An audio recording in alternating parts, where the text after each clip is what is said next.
the Dean of Trinity Cathedral. And I want to welcome our panelists this morning we'll be talking about the consent decree. We'll be talking about police violence. We'll be talking about a little bit of the history to what the consent decree is, but more importantly, what is the wider Cleveland history that it points us to. We'll have an opportunity to get a bit of an update on the work of that committee, but we'll also hear more personal stories about what the lived experience is for African Americans when encountering the police officers. And I want to thank everyone for being with us. This emerged a couple of ways. One, of course, Trinity does have a history of a relationship with this issue, and particularly through Yvonne Connor. Dr. Connor was a recent member of the cathedral until she has the best alibi of anybody, which is she moved to Georgia. Otherwise, we'd be disappointed that she wasn't a member anymore. But also, if I could describe what I hear so often from members of my congregation over the past week and a half, is a profound desire to have this conversation. Whatever that means, we don't always know what that means, but it means starting somewhere. The death of George Floyd, the protests, the deeper conversation about police violence, and then getting into issues of systemic racism and whiteness. All we can do is begin the conversation and start and prayerfully trust that God is with us and taking us from there. Two kind of framing thoughts before we begin. One is to say, my experience of the past week and a half, and it's admittedly a little more secondhand, but it's in talking to colleagues and clergy members and ministry leaders, some Black, some white. This is impacting us in a way I've never seen before in my life. I see a lot more tears, a lot more pain, really, really close to the surface. People who are accustomed to shouldering a lot of responsibility and holding on to a lot of grief and holding on to a lot of pain, and are still doing it, but in moments of when they can let their guard down, there's a lot of pain behind that, and that humbles me, and I think it's a time to listen. And see what that means, and to challenge me and us wherever we have assumptions that aren't reflective of what people's experiences are. The other is, and I just want to confess how challenging it is to talk about race, especially when everything we're doing now is recorded. And I'm doing weekly notes to my congregation, sometimes a little bit more often, and I'm getting more and more comfortable talking about race and whiteness. But then we get up into talking about police brutality, and it gets a lot harder to talk about. And I'm wondering why that is, and why we find ourselves stepping behind euphemisms. Even having a forum about the consent agenda is kind of an administrative comfort zone, rather than saying we're having a forum about police brutality. And I just want to name that as a way of beginning. And it makes me sensitive to the ground we have to cover, in part because I realize I've reached my own kind of tender places as I'm talking about it. So above all, I am very grateful to our panelists to be with us and sharing their own stories. What I'm going to do really quickly is introduce the panel to you. And then I want to go around. Let me start by introducing you, and then if you don't mind waving in whatever box you're in. First, I want to introduce Mr. Kareem Henton, who is the co-founder of Black Lives Matter here in Cleveland. Thank you, Kareem, for being with us. I want to introduce Art McKoy and Al Porter. They both are part of Black on Black Crime Incorporated. Al Porter is the founder of that. I believe 40 years ago. Am I allowed to say that, Mr. Porter? You may have, if you. I don't see Mr. Porter. Al is on the call today. Al's on the call. Okay, then I'm sorry. I mentioned how many years you've been doing it without you able to look back. I apologize. And Latoya Logan, a commission member, is also on, but we're having trouble getting her video started. Okay. Welcome, Latoya. Donna Weinberger is the Greater Cleveland Congregation's Criminal Justice Coordinator and has been a part of following this along very closely for years. Donna, welcome. Brenda Bickerstaff is a community advocate and sister of Craig Lamont Bickerstaff, who was killed by police in 2002. Brenda, thank you very much for your time with me yesterday, and thank you for being on this conference call today. We also welcome Mr. Anthony Bodie. Is Tony here? Okay. And from the Police Commission, we welcome Latoya Logan, who we're having some technical issues with.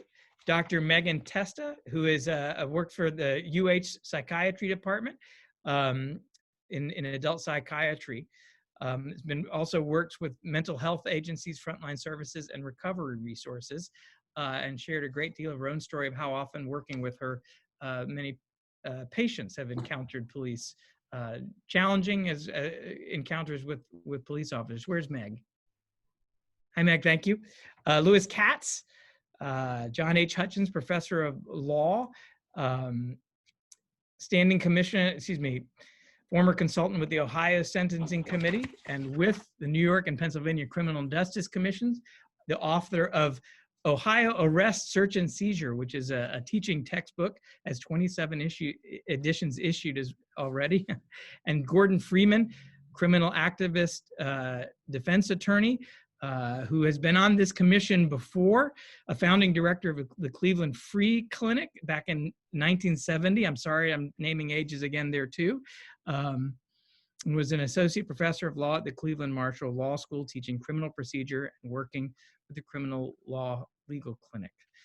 Thank you all for being here. There are a lot of voices in, and I want to have a chance to hear just a little bit from everyone to begin. And I want to start by inviting each member of the panel who I've just introduced to talk about what they've experienced in the past week and ask you to name one image or statement from these past week and a half that have been most impactful for you. And if I could, I'd like to start in that order. Mr. Henton.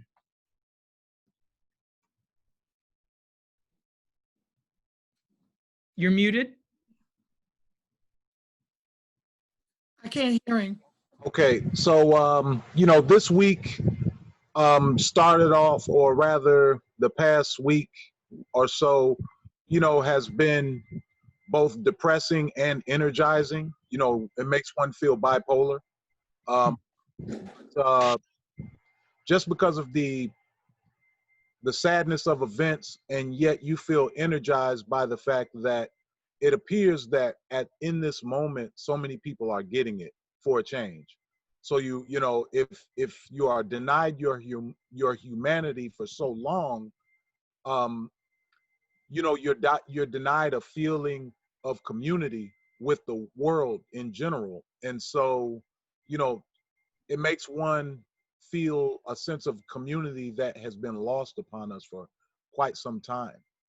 If I would have, any single event that really affected me this week, I would dare say that yesterday, and this is part of that roller coaster ride, I felt a bit, I'm not going to say discouraged, and I'm not just going to say angry, but the incident just gave me a bit more focus and just reminded me to keep on pushing. And what happened was, on my way to the rally or demonstration in front of the 2nd District Police Station, I had a National Guard member at a checkpoint ask me so nonchalantly, we're giving out bananas. Do you want one? You want a banana? And I just thought how inappropriate that was. And I knew what he was doing. But I wasn't going to let that, because I can be very confrontational, but I wasn't going to let that take me away from what I was there to do. And I really think that was their mission, because I was there with a speaker and microphones and so forth. So they knew who I was by my t-shirt, and they knew what I was there to do, but they weren't going to take me away from it. But it just, it's law enforcement. It's, folks that act as agents of politicians and the government that, you know, really are the problem. So it's not just law enforcement, but it would be those National Guard folk as well, because, you know, they are weaponized against Black people and have been, you know, throughout the many years of the struggle. Give me more light. Thank you. Art McKoy of Black on Black Crime. Yes, black on Black Crime and the Black Man's Army. Al Porter is the president of Black on Black Crime. He's probably on the line now. What I would like to say is a memory that will not fade from me is that last Saturday during the big protest in Cleveland, the Black Man Army bus was right in the middle of it. We could observe and see everything in a great protest with so many suburbanites and so many others coming out, joining with us. It was a great show of force and unity. And I hope that that force and unity stay with us forever. And you all don't some point drift back into the suburbs and leave us all out here by ourselves again. However, as the protest went on and we were in front of the Justice Center and things began to change a little bit and we marched a little further, on our way back to the Justice Center is when things became havoc with gas and all of that. But things were still relatively peaceful. But as I stood on top of the Black Man Army bus so I could get one of the best vantage points that you could see, the image that is still etched in my mind is that of a curly-haired white boy, young boy, with a skateboard in his hand. And I would challenge anybody to prove me wrong. I watched this young man do more damage in the inner city of Cleveland than probably anyone else in the whole protest vandalizing mode. He started with the bus shelter. And it was interesting to me because he had a skateboard in his hand, but I watched him, he wouldn't stop until he busted that bus shelter open and completely tore it open. Then I watched him go to the Justice Center, and again with his skateboard, he began to vandalize. And then I watched him stand on a police car with a skateboard again, and began to ravage that police car, and then sooner or later the police car caught on fire. From there he went downtown with his skateboard, and he began to break open buildings and windows. And as time went on and we moved on, the image of this young curly-haired white guy with a skateboard doing that much damage in the city of Cleveland, the Black Man Army want to know who he is. We want to talk to him, find out what his rage was about. And so my observation as I close was the fact that, again, I open up with I welcome all of my suburbanites and all of my different nationalities. Oh, what a great movement. Oh, great march. But then on the other side of my observation, I noticed that a lot of the people that were doing the destruction was suburbanites and of the Caucasian people, along with those in our community that tagged in. So that was my observation. My main observation, y'all forgive me, congregation, Trinity, is as I can't get the image of that young curly-haired white boy doing all that destruction in the city of Cleveland. Thank you so much. Thank you, Art. I actually have a similar image. Watching one of the pictures that came out from downtown was of a white woman with her fist in the air over a burning squad car, and that you wonder where I wasn't. It's it's dissonant in terms of the story that's being told. So that stood out to me as well. If I could, I'm going to go to Donna Weinberger and invite you, Donna, maybe about a minute or a minute and a half. There's so many of us. And you're muted.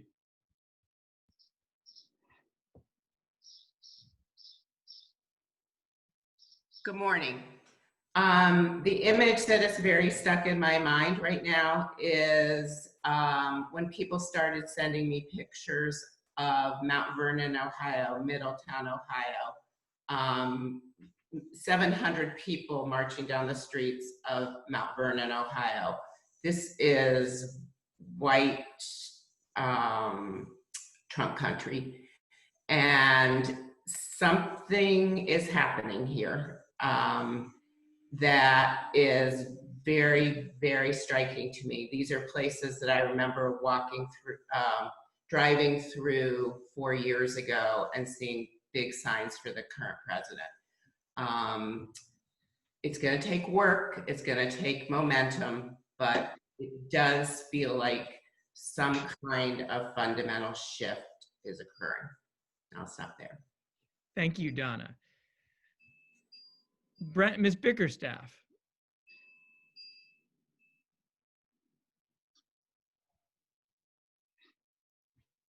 Okay, I'm muted. Thank you. Mm-hmm. Oh, did you, I want to know if there is an image or a statement that from the last week and a half that is really speaking to you right now. As a sister, a family member, empowerment. But I just don't want to say for myself, I want us to recognize, and we mentioned yesterday at the rally, there are 96 other family members, 96 in the city of Cleveland who was killed by police. We cannot forget about those families. Even if they're not here, we got to drive that home. Those family members need to be a part of this, and they have not. And Alicia Kirkman's son, Angelo Miller, was killed by police, said it at best yesterday. We can't just keep mentioning only certain families. All families who died by the hand of police, all 96, are very important. They too has to feel this empowerment. And I can guess my word is right now, I feel empowered, but I feel empowered by myself because the other family members are not in that link with me. And to feel the full empowerment and people waking up, I want those other family members to be a part of this. So if it's the one word I could say for within the week, I want to see those families. I want those families to know that we are there for them. Thank you. Thank you. Latoya Logan from the Police Commission. Were you able to get on? I am. Good morning, everyone. Good morning. Thank you for inviting me. I appreciate you holding this forum.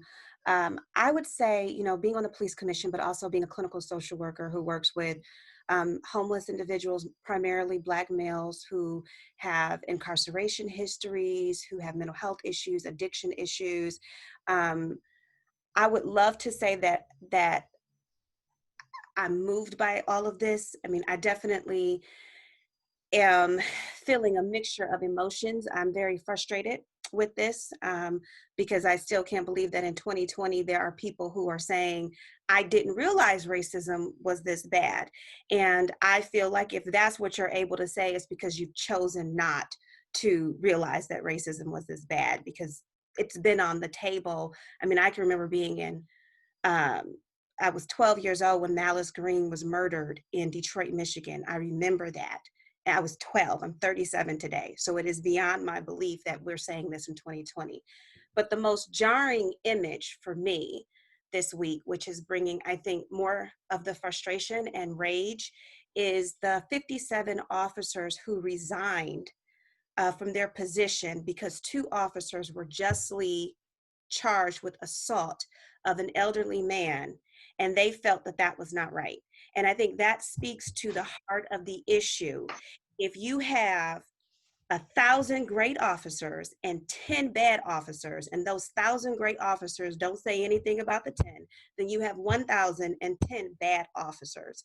And so this showing of 57 stepping down because 2 were arrested and justly arrested, I think is more, to me, that is the problem we have across America. That's the big issue with policing, is how do you break the idea that there's a blue life? There is no such thing as a blue life.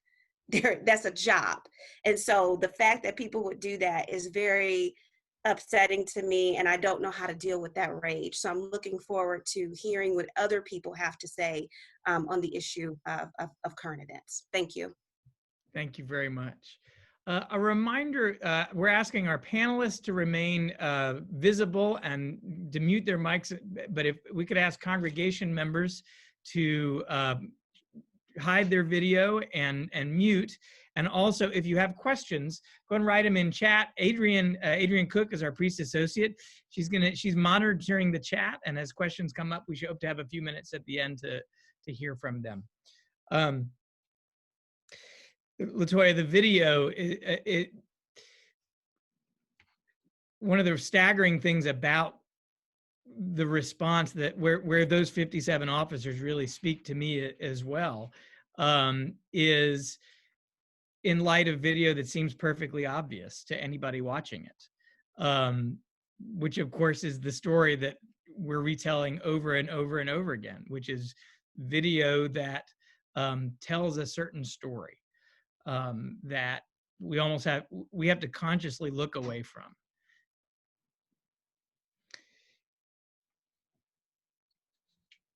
Was Anthony Bodie able to join us?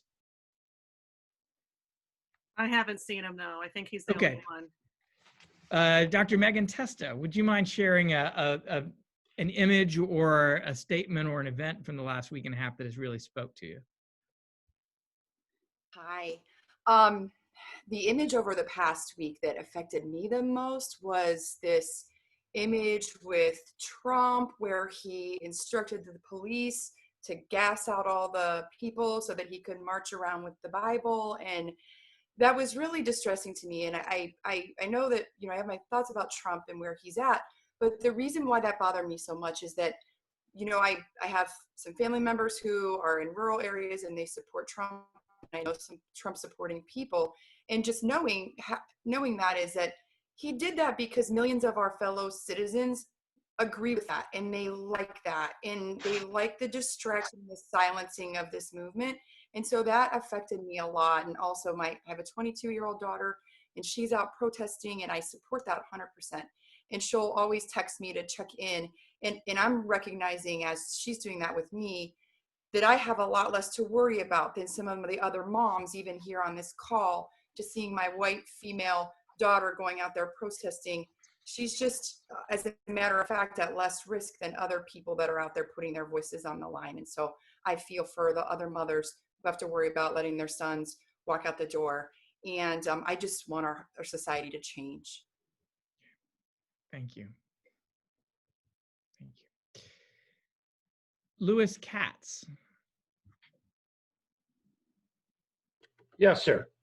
I can't pick out one image that had the greatest effect on me this week, but I can tell you that what I think is the most significant aspect of protests throughout the country is the maturity of the Black Lives Matter movement, their ability to mobilize Black and white throughout the country, their ability this week finally to overcome that phony answer, all lives matter, so that people begin to recognize the concept that Black Lives Matter is because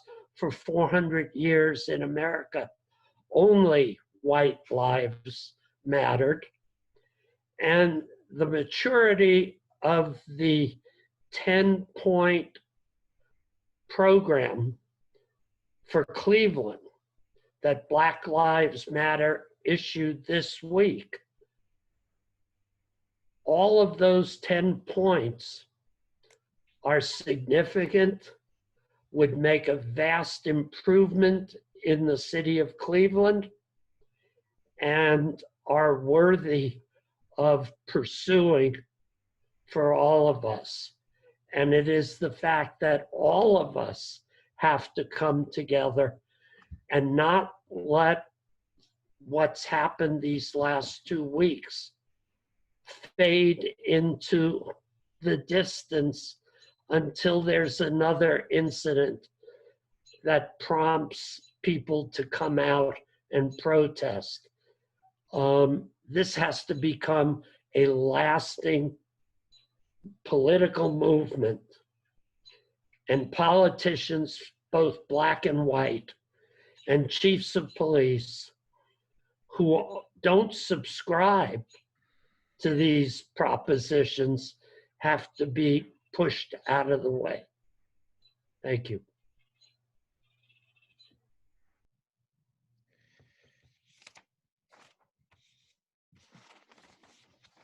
Gordon Freeman.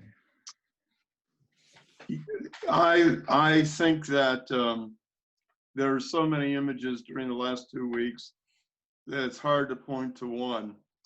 But the one image that gave me somewhat a sense of hope was in Washington, D.C., that the mayor of Washington had painted on the walkway from Lafayette Square to the White House in bold yellow letters, Black Lives Matter.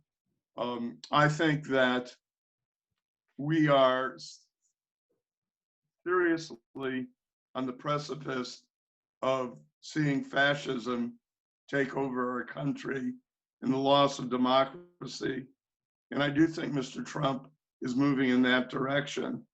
I think that photographs of police and protesters was reassuring, but those are photo ops. We need radical change in our country and a rethinking about the role of police in our society.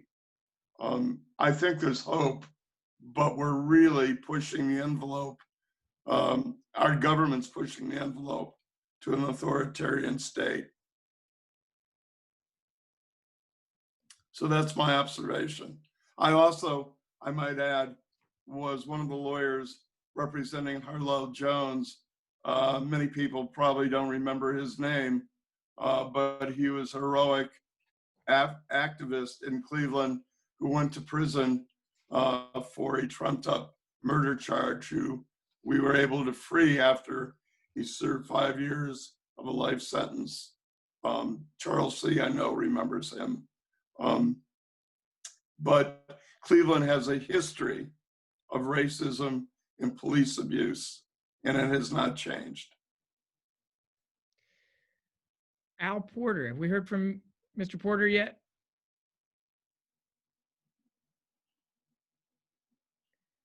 You're muted. How are you? I'm well, Mr. Porter. How are you? I'm feeling very excellent right now. In keeping with the topic, one image that stood out for me personally the past week, and it stands out because for years, after having dealt with such police murders as Craig Bickerstaff or Angelo Miller, Tamir Rice, Tanisha Anderson, 137 shots, murder, atrocity, Timothy Russell and Melissa Williams, having been on the front lines, even going to Tim McGinty, former prosecutor's house, with thousands of others.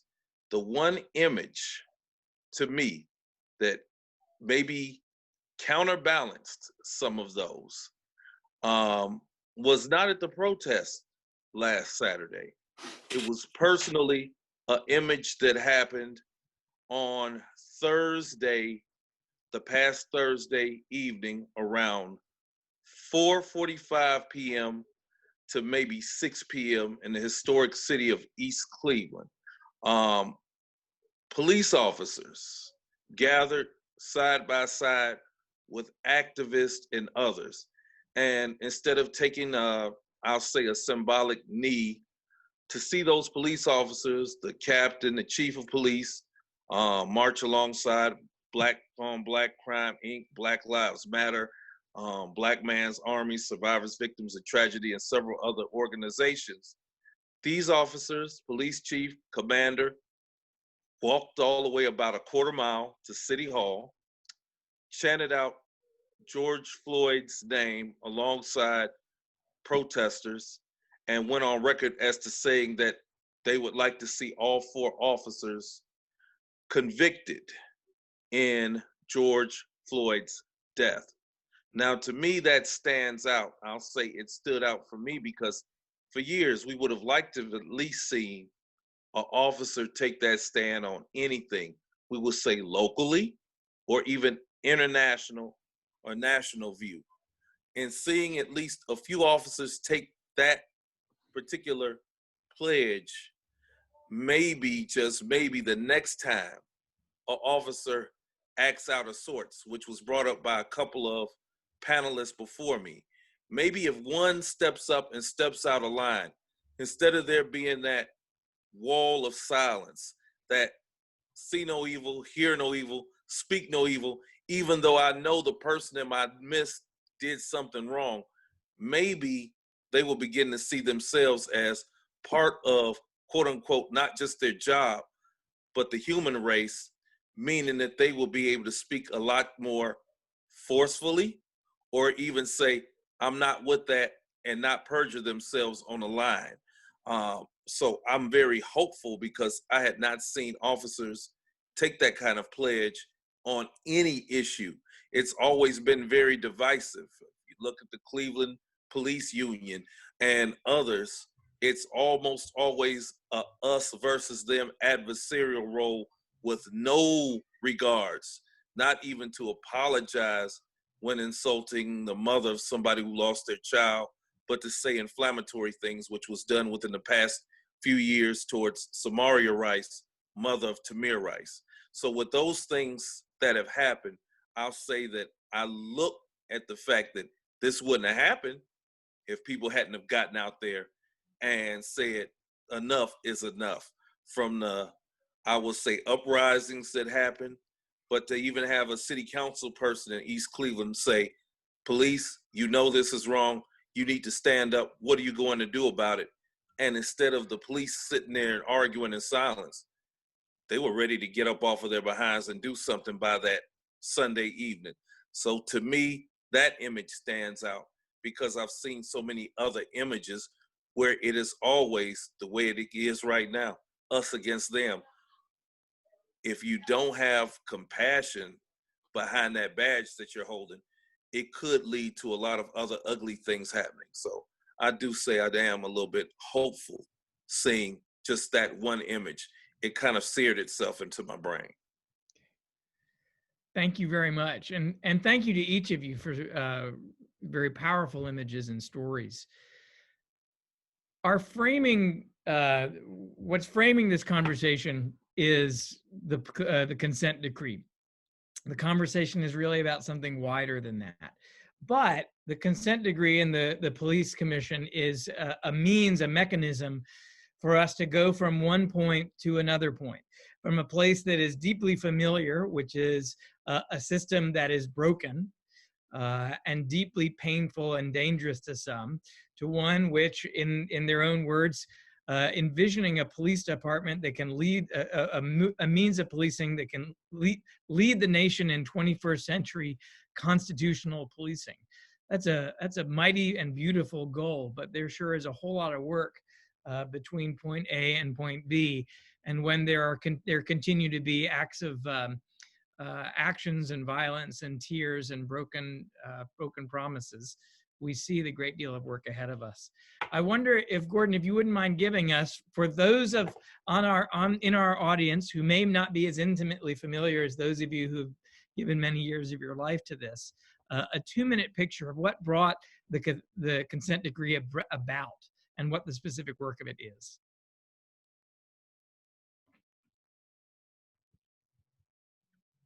And you are muted.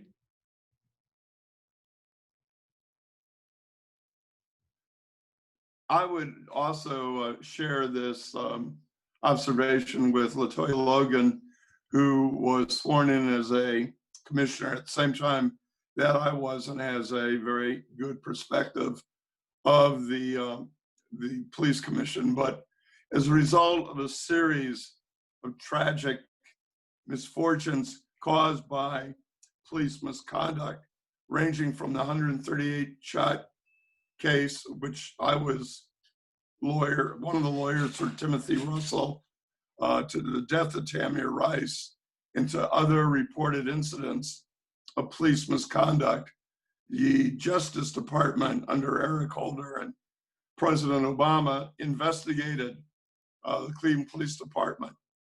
And as a result of that, finding a series of serious constitutional violations and abuse, engaged in with the city and the Department of Justice here in Cleveland, Northern District of Ohio. Steve Daddleback at the time was the U.S. attorney, put together after community input of some limited extent. I think the community did have input, but not as much as they should have. The result of that was what's called as a consent decree, which is a legal enforcement of issues that must be followed by the City of Cleveland Police Department. It's overseen by Judge Solomon Oliver of the District Court here in Cleveland. And there was a monitoring team created that will act on behalf of the judge to make sure that the enforcement of the consent decree is realized.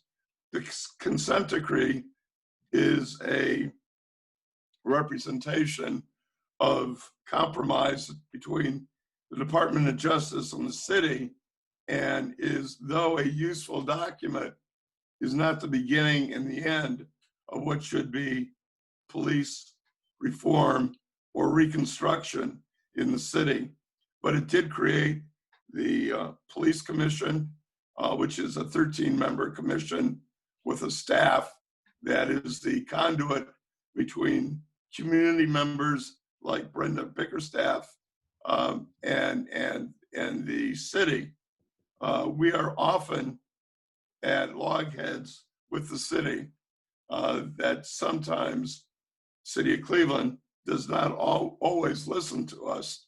Sometimes they have.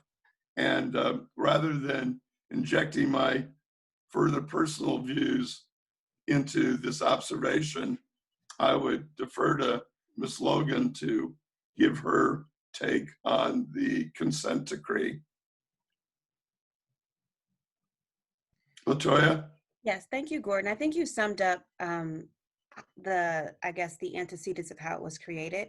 I think what's important for citizens to know, instead of all of the intricate details of the consent decree, is basically it's not enough. The consent decree does not go far enough. It doesn't ask for enough.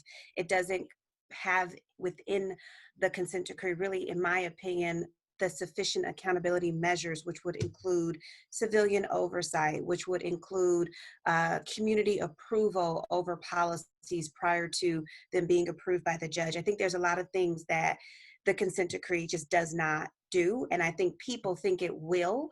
And so I would ask that if you really are interested in police reform, if you really believe that status quo and what has been happening is insufficient, then you need to get involved.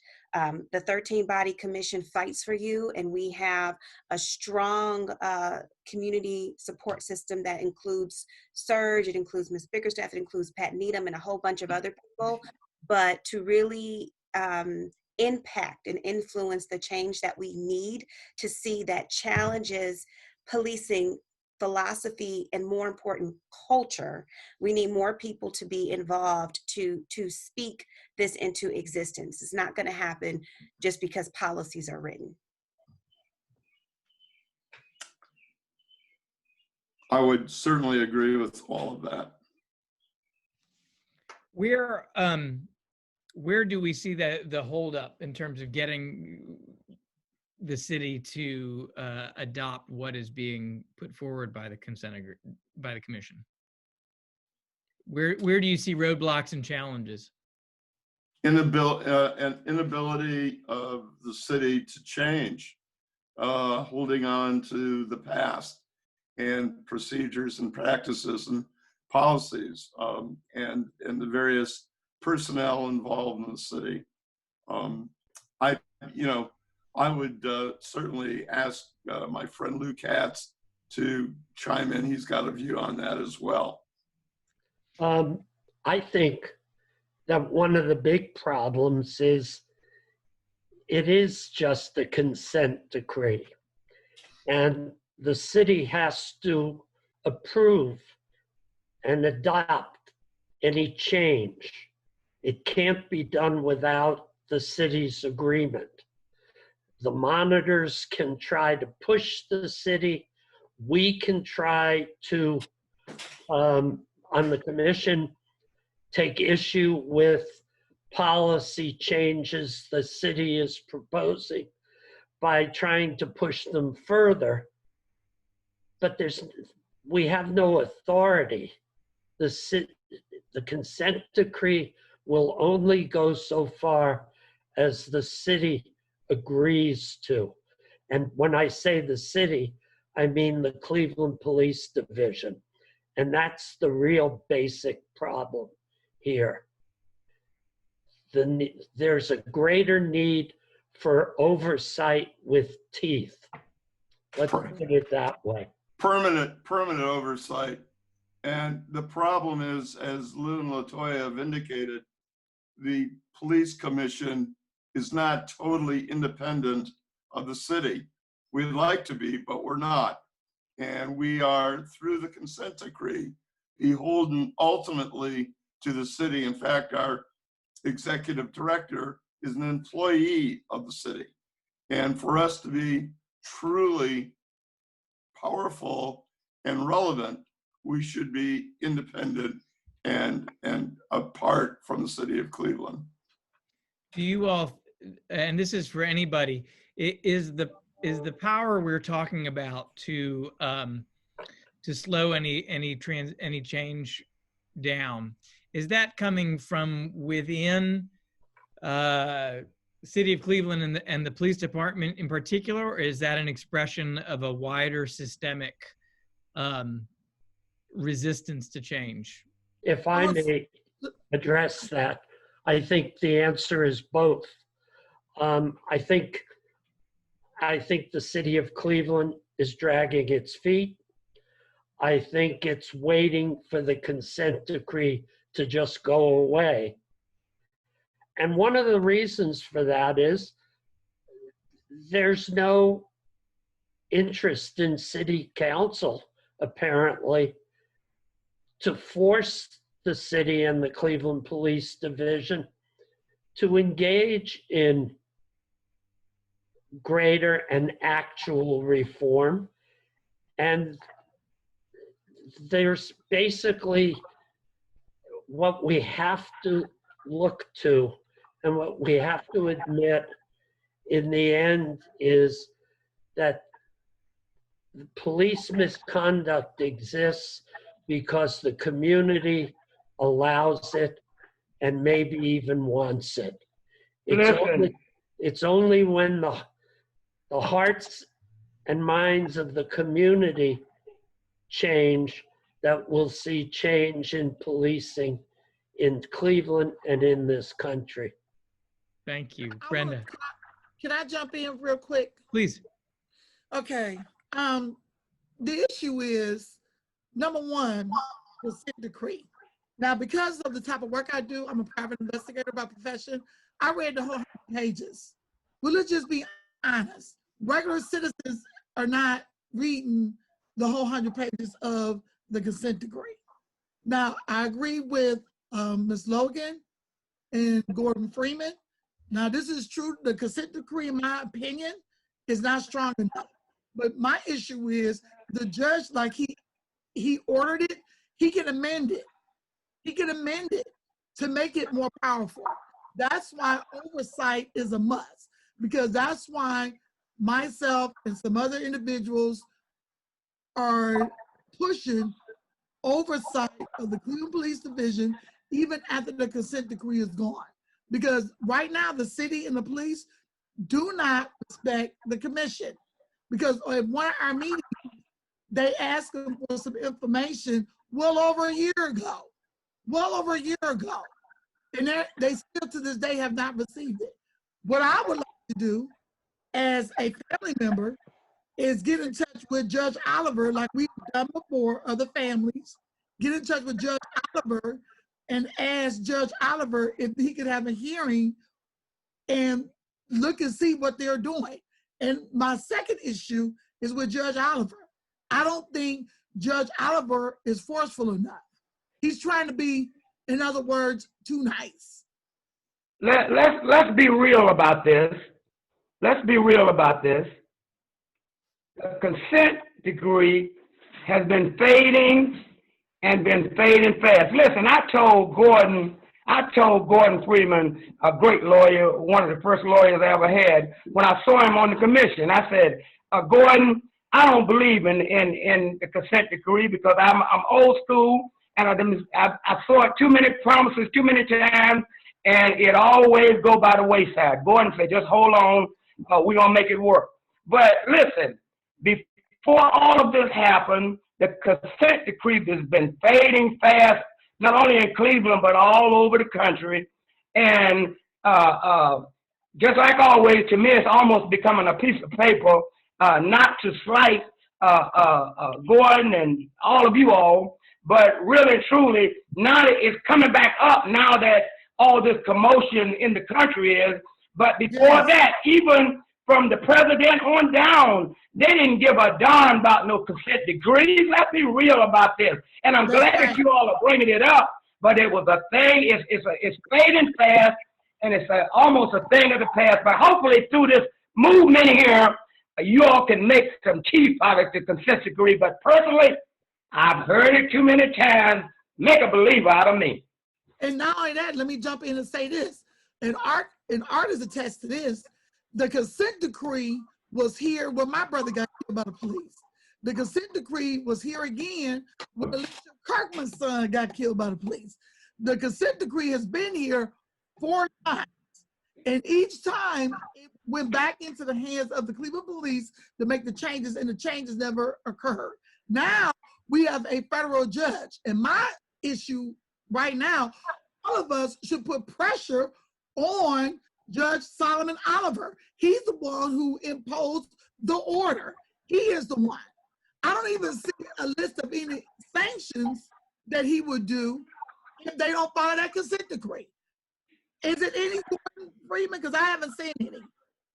I have not seen any sanctions in that consent decree that's enforceable that Judge Oliver said he would do if they did not follow his order. I think that's a totally correct observation. I agree with you. There are no sanctions that have been issued. I also need to respond to Art McKoy, who's a friend and who he and I go back many, many years. And the best thing about Art, other than his enthusiasm, is his skepticism. And Art, I hear you about the toothless consent decree, and I'm trying to go and prove you to be wrong, but it's like pushing the rock up the hill, and it keeps on coming down. And I I can't say that you're not right. If I can share I'm sorry, if I can share an observation. I'm a newer commissioner, so these three, like Gordon and Katz and Latoya, they've been on this commission longer than I have. So I'm a new commissioner. I've only, not even a year I've been here. And what I've noticed is I come into things pretty idealistically and I want to hear what everybody has to say. And I'm assuming that everyone has a good intention. And when I came into this, I was thinking like, whoa, if I was the city of Cleveland, I would want to change so much. Like there's already a consent decree. Why not make the most out of that and make the most changes? So when I went into these, they're called stakeholder meetings, and it's when all the various stakeholders sit around the table. Even like the first one I went to, I pulled Gordon aside afterwards and I was like, is that how these things go? Because how it goes is I'm going to use this word, this is, I'm not trying to be dramatic, but there's a lot of gaslighting by the city and by the police department where we'll bring something up. And it's almost as though I'm feeling like they're feeling like if they agree to anything or even agree to discuss anything, it's like they're admitting there's a problem. But to me, that's the point where my mind was blown, because if a federal judge has already said you have a problem, like that step one should be, we should all know there's a problem. There's already been found in federal court that we have a huge problem. So why when we go into these meetings, is it like they act like even they're agreeing to discuss a certain issue or to acknowledge a certain issue? It's like they get super defensive. So I feel like we're not even at step one, which is where every single person on the table is willing to admit that we have a problem, even though it's already a fact of the matter found in federal court that we have huge problems. So I agree I'm still pretty idealistic, and I'm still going into this that I'm going to make the most change that I can, but I agree that there has to be a big push. This has to get made independent and made permanent, or we're going to have just spun our wheels for 8 years or 12 or however long we do this. We need to make this independent and make it permanent, because there's too much defensiveness and gaslighting going on. I think one of the issues is when we talk about a consent decree, any changes requires the consent of the city, and which means the Cleveland Police Division. So we're not going to find and achieve systemic change so long as they can sit there and say no. But that's what a consent decree involves. Right. There are some really great questions that have come up in chat, and I'd like Adrian Cook to share some of them with us. Thanks, BJ. So as a preface to these questions, I want to just name what I'm hearing as a priest listening to the conversation. I'm hearing pressure and protest as one of the strategies that we've all named. And then I'm also wanting to circle back to something that Al Porter mentioned in his in description of the image that was most powerful to him. He brought up the word compassion. And that word means co-suffering. And so I just wanted to own with pressure and protest and compassion that emotions that I have heard named here are anger and fear and grief and energy and weariness, and all of that is happening all at the same time. From both those whose activity is toward pressure and protest, and those whose activity was toward compassion in that example of police walking alongside protesters that Al named. So I'm listening to all of these shared desire for change. And I'm asking, how can we join one another in this wide-ranging emotional landscape with compassion to do exactly what Al said he was kind of sick and tired of seeing, which was the us versus them mentality. And so one of the questions that has come up in chat, and a question that has also come from Greater Cleveland Congregation's clergy, has been related to the power of police unions. And with this idea of how can we do this in a way that's not us versus them? How can police unions be required to follow the standards of this consent decree? How can we do that? And it's not a question directed toward anyone specifically. And I think Kareem had, I'm not sure if you had his hands up or.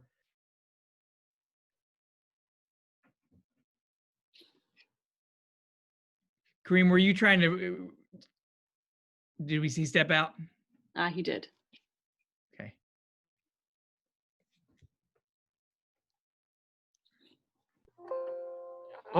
Basically, I'm very pro-union,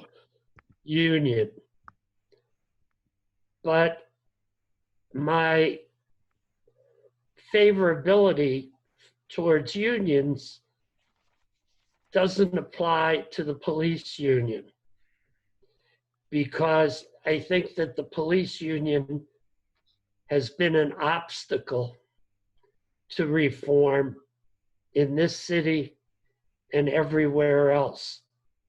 And it's a matter of the city administration agreeing to that power through the contracts that they enter into with the police unions, so that disciplining of police, which some police say is very arbitrary, but then we have arbitrators, and you wonder where they've come from, since the city has to concur in their appointment, making rulings disallowing police discipline of individual officers. And so the union is an obstacle to reform, and it's one that the city has to be willing to take on. I would only add that I think the present administration in the city is frankly terrified of the Patrolmen's Association. And I think I agree with Lou.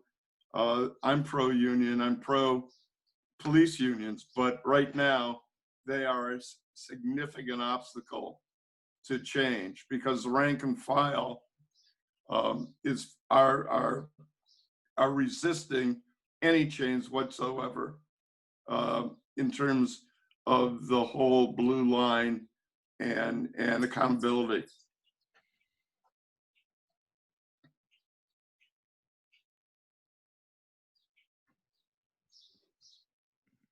Also, if I may add, what really has the teeth for the Cleveland Police is that collective bargaining agreement contract that is signed between their union and the city of Cleveland.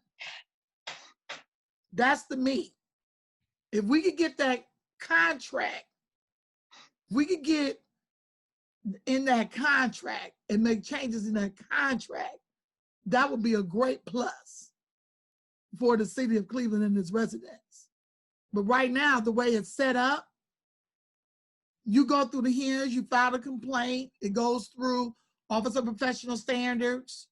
Once they do the investigation, it goes to the Cleveland Police Review Board, which a lot of those members are appointed by the mayor.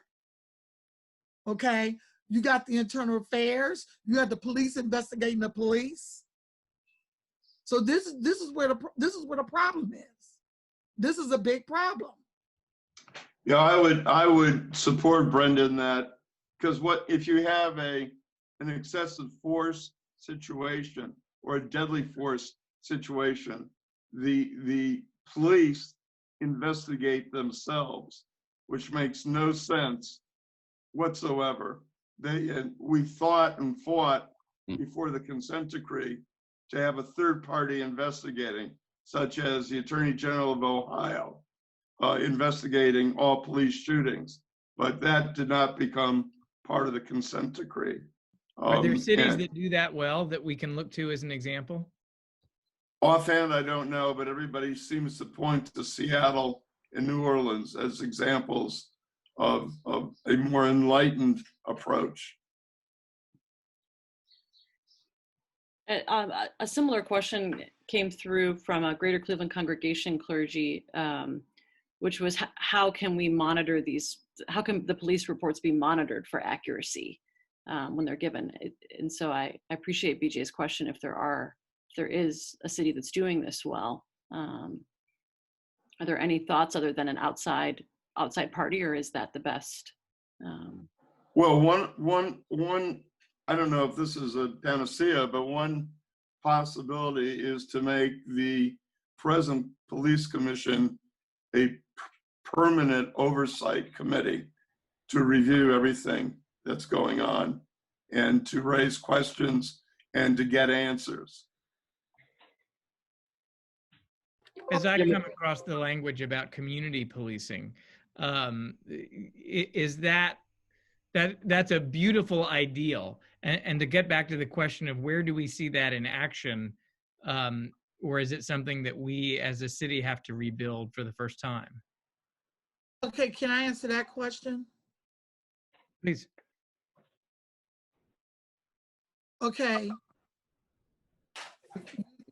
Okay, let me jump into that. Okay, we had, it's called the CPOP. And the CPOP was a part of the consent decree, was designed for the communication to be better between the citizens and the police. Myself, along with Alicia Kirkman and Samaria Rice, read that. It was like a book. It was like almost 34 pages. And a lot of it was redundant. So we got together, and for 8 weeks, we even did a press conference about it. And we took that 34-page CPOP and broke it down to 7 to 8 pages. And what we hit on was mental health, people with disabilities. We hit on dealing with juveniles, how they should deal with juveniles. And in the other CPOP that they had, that they wrote, now remember, the Cleveland Police wrote that CPOP. It was 34 pages, it was vague, and it was very redundant.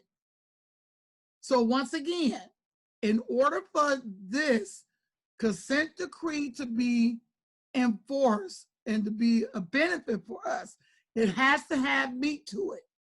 And Judge Oliver, I'm gonna go back to Judge Oliver, he signed that order.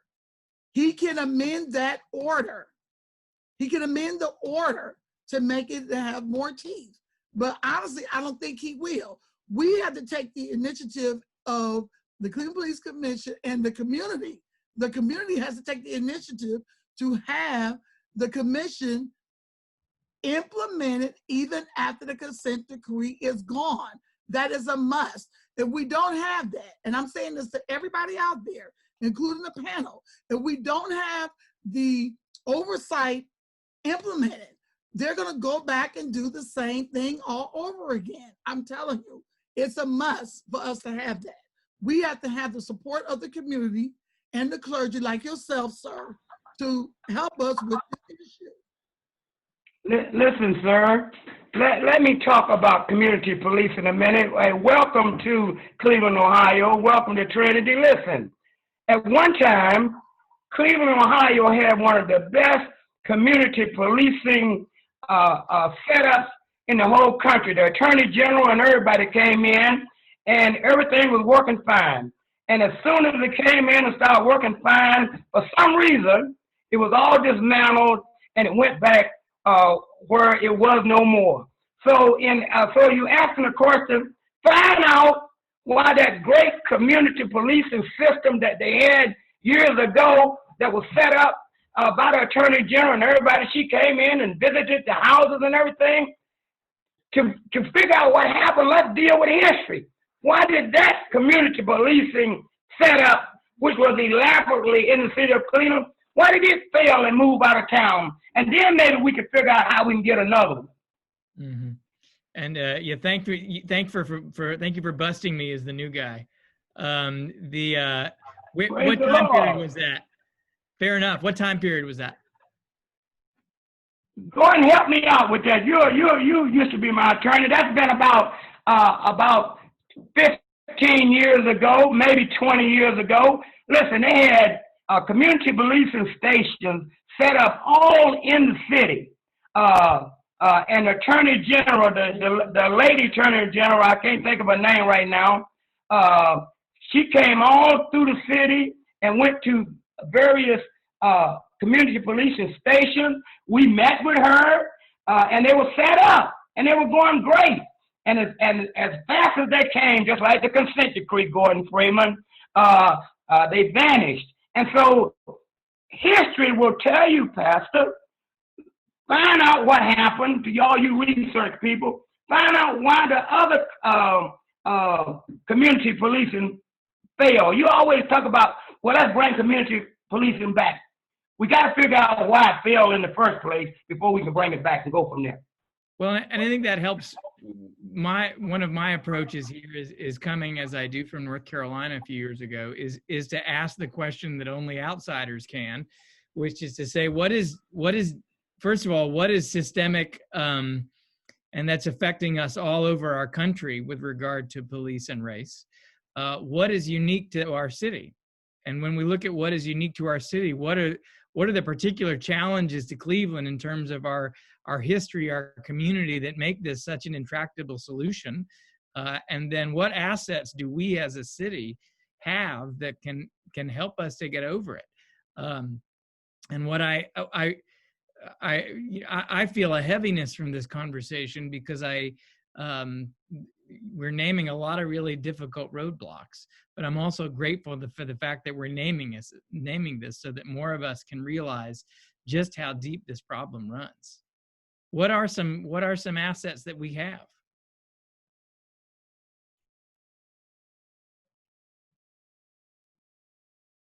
Okay. Listen, one of the greatest assets we have is Gordon Freeman. Gordon Freeman is one of the best. I'm not kidding you. He's been around a long time, and even though he's a fat guy, he's entrenched in the community. I'm talking about Gordon. Let me go way back. He's entrenched in the community. Otherwise, Gordon wouldn't have to be on this consent decree commission. It's because his heart is right, and the people that's on this commission right now, it's because their heart is right.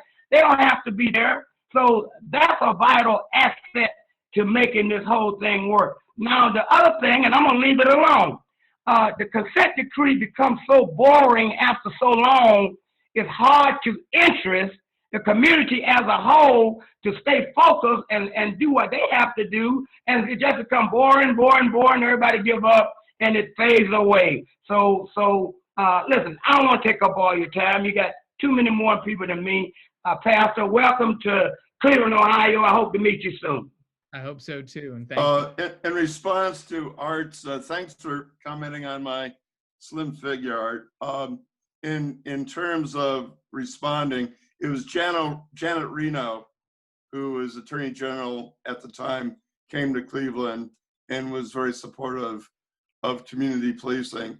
That disappeared, and we had a significant discussion in the past ideation of the police commission as to there are those of us that wanted to bring back community policing, but there seemed to be an overwhelming majority that disabused its effectiveness. I disagree with that. As to the pastor coming to Cleveland, and for anybody other than Art McKoy and Brenda and Charles C. and Lou, James Robinow's book, Ballots and Bullets, about the history of unrest in the city of Cleveland and police misconduct, is a very, very good primer. Art McKoy doesn't have to read it because he's lived it. But it is a good, incisive document that is relevant to why we have a consent decree. Well, thank you. And of course, my newness is immaterial. We at Trinity, we have a congregation that is deeply and has been deeply concerned about this for quite some time.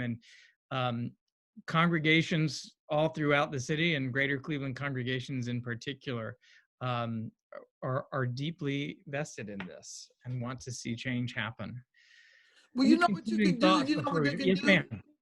I just wanted to say this. Do you know what your congregation could do and congregations around the city, get involved and start coming to these Cleveland Police Commission meetings. Get involved. Give us support. That's what we need. We need your support. And I'm going to just say this. There was a young man, I believe his last name, if I'm not misunderstanding, his last name is Barrow. He was a Heisman Trophy winner. He went on to the NFL. He posted on Instagram. He did a shout out to all white Americans across the country and said, listen, the Black people need us. We need to help them with this issue with police misconduct and brutality. He said it. He said it. We need your help. And if you want to know what you could do, what your congregation can do, they can get engaged. Adrian, you had one more question to bring to us. Can I ask a question? Donna. Yeah, I think this is very, very helpful and also very, very depressing in terms of the lack of power that you all are delineating in the commission. And as I think through this, there are people just like Reverend Owens who are interested in Greater Cleveland congregations in really taking this on. And my question would be, first of all, if you could name 2 things that we should focus on in terms of really giving the police commission teeth, and who has the power to make that happen. And you're asking on behalf of Greater Cleveland congregations. Right. I think that's, yeah, it's a great question for us to conclude with. I think, first of all, the systemic problem is that Cuyahoga County is divided into something like 57 municipalities. And most of the people who might want to get involved and become helpful in this process live outside of the city of Cleveland, as I do. And we have to really, why are there 57 municipalities? Basically to separate most of us from the city of Cleveland. So it's very difficult to say, how do people who live outside the city affect and impact and help building reform? The commission could become permanent tomorrow by an act of city council. Otherwise, it will take a charter amendment by the people, the voters in the city of Cleveland, to make the commission permanent. But also, and more important than permanence, is to give it teeth. Yes. Oversight can only be effective and real if it can be imposed upon the police. The whole idea of consent decree is the city and the police department are consenting and must consent to the proposals of the monitors and the oversight of the commission. That's a basic, fundamental weakness.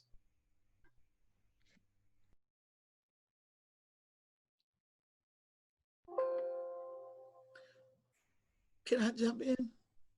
Yes, thank you, Trinity. I'm leaving, but thank you, Trinity, and thank you, everybody. Thank you, Trinity, and thank you, Pastor. I love you all. Love you, Art. You too. Love you, Art. Yes. Brenda, yes. Okay.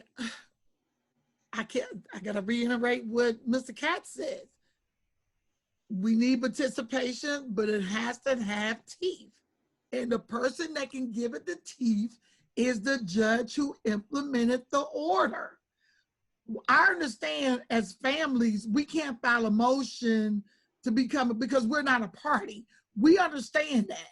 but we still should have be able to report and say some things to the judge as citizens.